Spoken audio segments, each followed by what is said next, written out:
Happy New Year! Welcome back to the podcast, everyone. This is the Not Just a Pony Ride podcast, and I am thrilled to be bringing another season to you guys. 2025 is going to be packed with a lot of really exciting new stuff, both for the podcast and for Hetra University. So, Hetra University is the educational arm of Hetra, and that is what the podcast operates under. So, I am really excited to share with you guys that we're going to start expanding our educational offerings over at Hetra University. And one of my goals and one of our big questions we had going into 2025 was, how do we make education more accessible? Because the EAS professional is so busy. We are instructors and therapists and volunteer coordinators and executive directors and CEOs and cleaning stalls and, all of the other stuff that goes into making our centers run. And it's really hard to take the time to invest in education when we just have so much on our plates and so much going on. So that was one thing. How do I make it more accessible? And the next thing was, how do we make it more just practical and affordable, right? So that's how this idea was born, that we start doing some mini courses. You guys know and love the Hetra University on-demand webinar catalog. That's not going away. That's going to stay. We're going to continue to add to that going into 2025. But what I'm most excited about is this course option. And so at different times of the year, we're going to run these miniature courses where they're, anywhere from 4 to 5 weeks in length, but they're completely self-paced. So for those number of weeks, you have access to several different modules with cohesive education in each of those. Work through them when you want, how you want, where you want, just making that more accessible to you guys. I think that will be really helpful. You can still watch individual webinars. I think that is still a really great way to consume education, but these courses were designed for a deeper dive. So if some of you have watched our webinars before, you might hear, well, here's information about autism. If you want more information about sensory, there's a whole nother hour on that. And the only reason we do that is because we want to be able to explain those concepts and get that information to you in a way that's very thorough and helpful. It's not helpful just to get the very basics on a million things in 1 hour. Like, to me, I would rather get a deeper look at things where I can digest it is at my own pace and ask questions and, move on to the next topic area that provides me even more information, right? So that's kind of how these courses are designed. So they have communities where you can go in and, chat with other people that are in the course and ask questions and troubleshoot and talk with the moderator. And then there's a live call at the very end of the course. So nothing is on a schedule except for that last live call where the presenter or the moderator will present case studies and will answer questions and troubleshoot things and really just get a deeper look at that. So it was really designed to be a cohesive experience to get the most education possible in the most accessible way. So I hope you guys will go check them out. So to kick things off for 2025, we're going to start with our first mini course, and disability education seems to be a pretty hot topic for us at Hetra. Everybody likes the disability education that comes out of Hetra University. So we are doing supporting participants who are neurodivergent in EAS. This is going to be a broad spectrum look at any diagnoses that may identify as neurodivergent. So autism, ADHD, learning disabilities, intellectual disabilities, where the person, their brain functions and learns differently than someone who is not, does not identify as neurodivergent. So we're just going to take a look at the foundation of what those diagnoses are. We're going to look at different modifications and adaptations and activities and different things that we can do to help those participants be more successful, because they do learn differently or communicate differently. And so being able to cater to those needs is really going to turn us into the best instructor or therapist for those participants. So we're going to look at those things. We're going to look at troubleshooting things that are more difficult. So maybe behavioral things, again, communication, some things like that. And then as a bonus, With this first course, you're also going to get a deeper look at sensory needs. Oftentimes, those who identify as neurodivergent will have sensory differences just in the way that they experience the environment and their world around them. And that does play a big role in how they learn and interact in their day-to-day life. So we are looking at all of those things for one price, $49.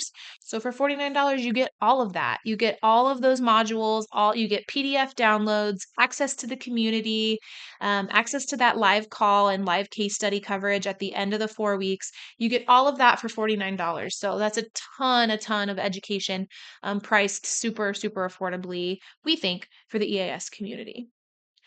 All right. So the first podcast of this year is a play on our neurodivergent course.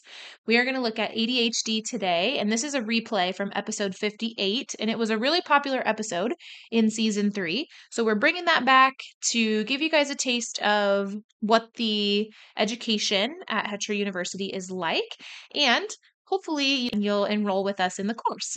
If you want to register and learn more about that mini course that's happening in supporting participants who are neurodivergent, scroll down, click on the link in the show notes, and check it out.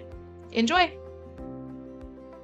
If you didn't know, ADHD is one of the most prevalent neurodevelopmental mental health conditions that is diagnosed in childhood right now. And it's a diagnosis that we see a lot here at Hetra. I think that it can be a little bit confusing just because of the differences between the two, exactly what it all means. I think it's getting diagnosed more and more.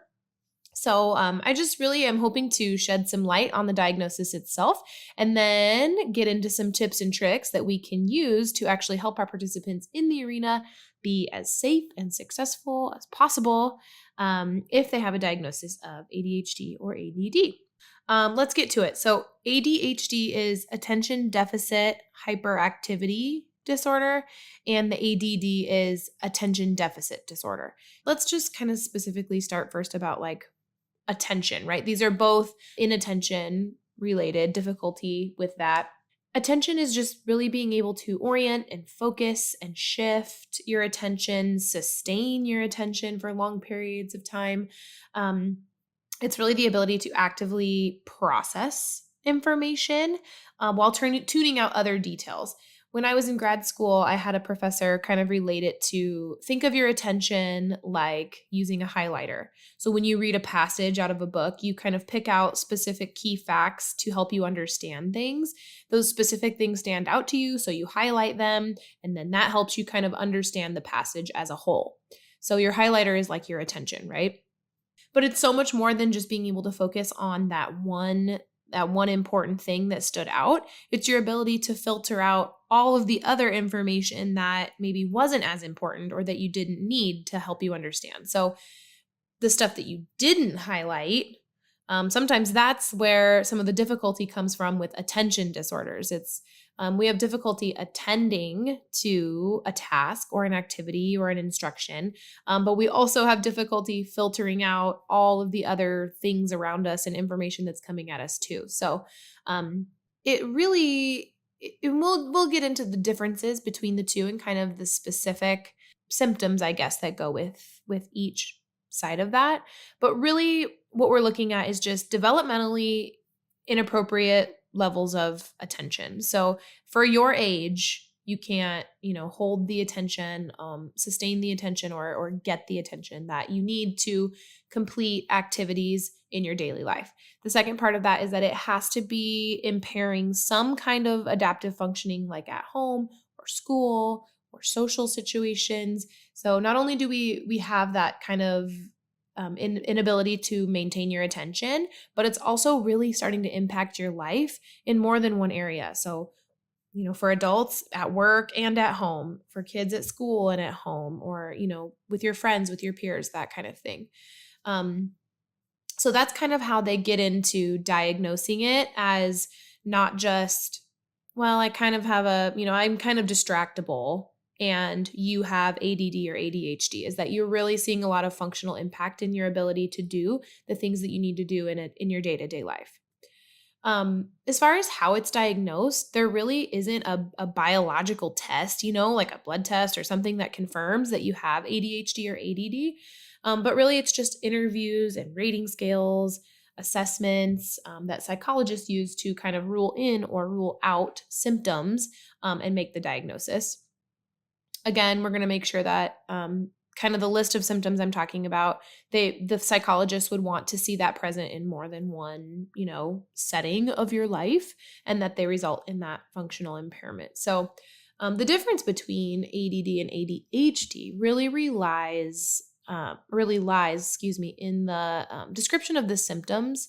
And so stay with me. I'm going to sort of just paraphrase the DSM-5, which the DSM-5 is kind of the Bible of symptoms and diagnoses that physicians use to diagnose different things. So anyway, the class of diagnoses for attention disorders is described like this. So you really either have inattention, so just inattention, ADD, okay, attention deficit disorder, okay, or the hyperactivity. So you have the attention deficit hyperactivity disorder, or a combination of the two. So we'll kind of talk about both. The combination is definitely, from the research and the stats that I've seen, definitely more diagnosed, the combo type. So we'll talk a little bit about all. Inattention, so the diagnosis, ADD. So we're talking about just the attention deficit side of things. So these folks might have difficulty with like overlooking or missing details, sustaining attention for an age-appropriate amount of time. So that's going to look a lot different for children than it does for adults. So thinking about what is age-appropriate for sustained attention. They might not listen when spoken to directly or seem really distracted, not following through on instructions or duties as they were assigned, getting sidetracked, difficulty staying organized. You might be this person might be really messy, lose things, that type of thing. This person also might dislike or avoid tasks that require sustained mental effort. Things like a big project or a big assignment, something that they know is going to take a ton of mental energy and attention, they might completely avoid at all costs. Overall, they're just distracted by other stimuli and other things other than what needs to be keeping their attention in order for them to be successful. So those are the kinds of things that you see in attention deficit disorder as a whole. Now, in order to have the attention deficit hyperactivity disorder, so the ADHD, there's more criteria. So this person might be really fidgety, tapping your hands and feet, kind of squirmy, leaving your seat in situations where remaining seated is expected. So it's really difficult to sit still. They might run around or climb around in situations where it's inappropriate. Unable to play or participate in leisure activities quietly. Often they are on the go. They're just really uncomfortable sitting still. They're moving a lot, talking excessively or blurting out. Overall, more impulsive, trouble waiting, interrupting people, that type of thing. So these are the more of the hyperactive side of ADD. So it's possible to have the inattention piece or the ADD without some of these hyperactive things. But if many of the symptoms from both exist, then it would be considered the combined type. And like I said, combined is one of the more commonly diagnosed forms. And it's often associated with dual diagnoses. So you might see this participant might have ADHD and another type of diagnoses. And there was an interesting fact that I read in some research that there is an association between hyperactive symptomology and oppositionality and other types of mood disorders. So just overall really having a hard time following directions and being defiant, and other kinds of mood disorders like anxiety and depression and those types of things. So there is kind of an association between those hyperactive symptoms and mood disorders, which I think is interesting. But it's really just important to remember that ADHD as a whole, ADD, it doesn't have a single presentation. So it's different for everyone. It's a neurological disorder. So everybody's brain is different and everybody's going to exhibit different symptoms in different ways. Come join us in Gretna, Nebraska for a hands-on EAS workshop March 13th through the 15th in 2025. As the EAS industry continues to expand and diversify, it is of utmost importance to keep the needs of our equine partners a priority. At our workshop, get a comprehensive look at all the aspects of successful equine welfare, including appropriate equine selection, proper training, conditioning, and integration into programming, learn how to do practical saddle fit for EAS, set weight limits for your horses, and so much more. Equine welfare strategies are hard to learn while sitting in a desk at a regular conference. We believe in the power of hands-on practice with equine skills in a collaborative environment where we can learn from each other. Attendees should expect a combination of valuable hands-on experience with our horses, classroom-based education, and individualized coaching to help solidify the workshop content.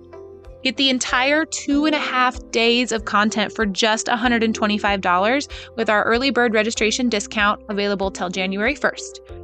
Discounts are available for audit-only positions as well as scholarship opportunities. If you're a member of our exclusive club at Patreon, make sure to use your additional $25 discount code.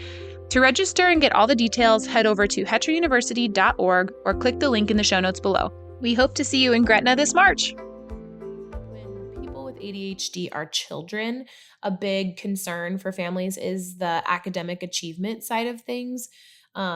And just acquiring new skills in general. So those with ADHD do have difficulty with verbal memory and like listening comprehension and just organization of any verbal or written material at all, which we know as when we're in school, that's a lot of it, right? It's a lot of reading and writing, especially, and as you get older, you go to work, you do a lot of reading and writing. Acquiring new skills requires that. So even though they're, in the absence of cognitive impairment or language impairment, so they have any cognitive impairment at all, but it's important to remember that, you have to have attention to learn information. So they might, cognitively be able to learn all kinds of things, but it's that attention piece where we need to, sustain that attention or, quote unquote, sit still long enough to learn these new skills, or, new academic things. So it's kind of the same thing with social interactions too, especially with that hyperactive part of things, because the turn taking, impulsiveness and blurting out and interrupting and all of these things are going to make peer-to-peer relations more difficult. And so I read some interesting facts that it said that children with ADHD tend to overestimate their social competency, and that they just don't recognize that they have these kind of maladaptive behaviors like the, interrupting and blurting out and impulsiveness and some of these things. So it can be difficult to remediate. Again, there may not be any cognitive impairment or learning or language impairment. It's just that, attention and kind of impulsive, hyperactive part of it that can be difficult to remediate and kind of make changes to make these things easier for them. So as all symptoms can be different for different people, so is treatment. Treatment looks different for everyone for ADHD, but most often it includes kind of a combination of education about the diagnoses, what adaptations that the participant, the person who has ADHD or the family can make to be successful, and then pharmaceutical options too. Everyone's kind of knows about that. But let's talk about more of the kind of adaptation side of things for us. So as instructors or therapists that are in the arena with our friends who have ADD or ADHD, there are a lot of things we can do to help them be really successful. First things first, I think it's most important to just stay patient and stay flexible. So people with ADHD don't get distracted or, misbehave per se on a way that's on purpose. Okay. So they're not getting distracted on purpose. It's a brain neurological connection that we need to help accommodate for and just help them to be successful. So staying patient and gentle throughout getting to know someone with ADHD or ADD is going to be really helpful. I think, kind of the next thing is that we need to remember that it's attention-based. So we know that they're going to avoid or, really not like activities or things that seem too hard or too complicated. I wouldn't go in hot with some long, complicated explanation of a brand new skill like, the posting trot all in one day. Let's break things down into more manageable pieces and challenge them a little bit more appropriately. We just need to remember that some of these participants that have more profound ADHD are, if they're school age, they're getting extended time at school to take tests, or they're getting shortened homework assignments. They're having some of these accommodations at school for their coursework for a reason. And so with every new skill they learn, it's going to take them a little more time to do and kind of attend to all those pieces and parts to really put it all together. So acquiring a new skill like learning how to ride a horse is going to be very similar to when they go to school and learn new math problems, for example, right? So be cognizant of that and just aware that we're going to have to break things down a little bit more. Now, you can, if that's a little bit confusing to you, and sometimes as instructors, I know a lot of you guys that are listening are very accomplished horse people. And so breaking things down into very small parts can be difficult when you know a task so well inside and out. So one thing I like to tell instructors and therapists to do is to do a task analysis if you need to. You can look up that word, task analysis. There's a lot of really good stuff online about how to do that. But basically what you're doing is just thinking about each and every single step or requirement that's needed to complete a task.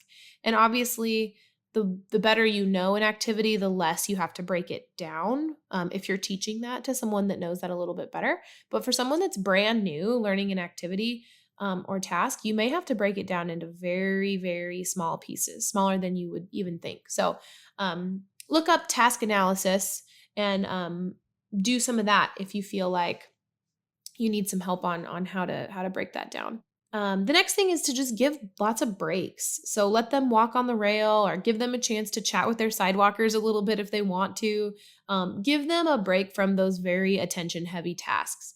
I do know that, as some of you are thinking, riding, you have to have attention to ride, especially if our riders are riding unhooked. And so be cognizant of that. Riding isn't inherently, it's very attention heavy. We have to be keenly aware of all of our surroundings and what our horse is doing at all times. So keep that in mind and be safe. But sometimes it's helpful for me to break some of those things down so that my participants can be more successful with, a little bit less amount of time. I'll even set a timer sometimes for how long we're going to work, quote unquote, on a task that can be more difficult for them. So maybe we are working on the posting trot and it's super hard to find that rhythm. Finding that rhythm takes a ton of attention and mental space for them, or finding that diagonal or whatever it is. Maybe set a timer for 5 or 10 minutes. Okay, we're going to work on, finding the rhythm or finding that diagonal for 5 minutes, and then we're going to take a break and do a pattern or do something else so that they can kind of know in their head how long that their brain is going to have to really stay engaged in this task. That can be really helpful for motivation too. So speaking of that, sometimes participants with ADHD can be more difficult to motivate, even just to, keep on task, obviously. So one of my favorite strategies is to give choices. And choices are super powerful. There is nothing that's more motivating, I think, than getting to do whatever you want, right? So obviously we have to be mindful about what we need to get done, but giving them some freedom in that can be really, really powerful and motivating for them to get to those tasks. So sometimes I'll make a list, we need to do this, this, and this today. What do you want to do first? Or, this or that kind of thing, where you still have some control over what those choices are, but giving them some autonomy in that can really help them, want to get on task and stay on task. Speaking of lists, those with ADHD respond really well to visual reminders. So anything visual that you can give them, the better. It really gives those participants a point of interest to keep their attention. So using a map for a writing pattern, or using a color cue for where to pick up the trot or where to walk. Like I said, using the written list, that kind of thing can really help participants know where to look next to keep their attention flowing from one thing to the other. One thing I like is I have riders that like to help get their horses ready using like a checklist of things that they need to do before they get ready to mount can be super helpful, helps them stay more organized. Like I said, stay on task and does motivate them to kind of like check things off to the one to the next. So using any of those visual reminders can be really, really helpful.